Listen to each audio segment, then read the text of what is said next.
शैतान से छुटकारे के लिए वचन इफिसियों 6:11-16-17।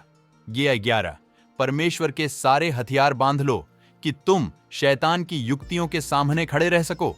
16 और उन सब के साथ विश्वास की ढाल लेकर स्थिर रहो, जिससे तुम उस दुष्ट के सब जलते हुए तीरों को बुझा सको। 17 और उद्धार का टोप और आत्मा की तलवार जो परमेश्वर का वचन है ले लो। 1 पतरस 5:8-11। 8 सचेत हो और जागते रहो, क्योंकि तुम्हारा विरोधी शैतान गर्जने वाले सिंह की नाई इस खोज में रहता है कि किसको फाड़ खाए।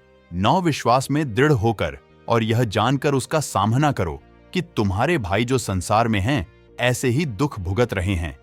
अब परमेश्वर जो सारे अनुग्रह का दाता है, जिसने तुम्हें मसीह में अपनी अनंत महिमा के लिए बुलाया, तुम्हारे थोड़ी देर तक दुख उठाने के बाद आप ही तुम्हें सिद्ध और स्थिर और बलवंत करेगा।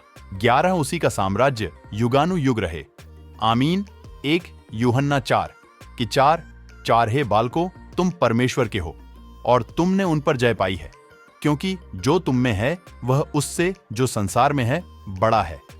2 कुरिन्थियों 10:3-4। क्योंकि यद्यपि हम शरीर में चलते फिरते हैं तो भी शरीर के अनुसार नहीं लड़ते।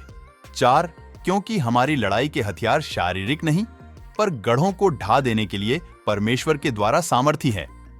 यशायाह 54:17। जितने हथियार तेरी हानि के लिए बनाए जाएं, उनमें से कोई सफल ना होगा, और जितने लोग मुद्दई होकर तुझ पर नालिश करें, उन सबों से तू जीत जाएगा। यहोवा के दासों का यही भाग होगा, और वे मेरे ही कारण धर्मी ठहरेंगे। यहोवा की यही वाणी है। गिनती 23:23। निश्चय कोई मंत्र याकूब पर नहीं चल सकता, और इस्राएल पर भावी कहना कोई अर्थ नहीं रखता, परंतु याकूब और इस्राएल के विषय अब यह कहा जाएगा कि ईश्वर ने क्या ही विचित्र काम किया है।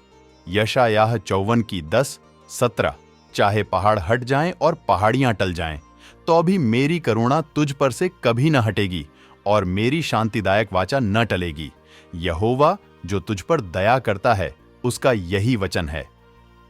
जितने हथियार तेरी हानि के लिए बनाए जाएं, उनमें से कोई सफल न होगा, और जितने लोग मुद्दई होकर तुझ पर नालिश करें, उन सबों से तू जीत जाएगा। यहोवा के दासों का यही भाग होगा, और वे मेरे ही कारण धर्मी ठहरेंगे। यहोवा की यही वाणी है। प्रभु यीशु मेरे और आपके परिवार को इन वचनों के द्वारा शैतान की हर चाल से, हर बंधन से छुटकारा दे, क्योंकि बाइबल के वचन हमारी सुरक्षा कवच और हमारी ढाल हैं। प्रभु परमेश्वर यीशु के नाम से आमीन। गॉड ब्लेस यू मेरे प्रियो।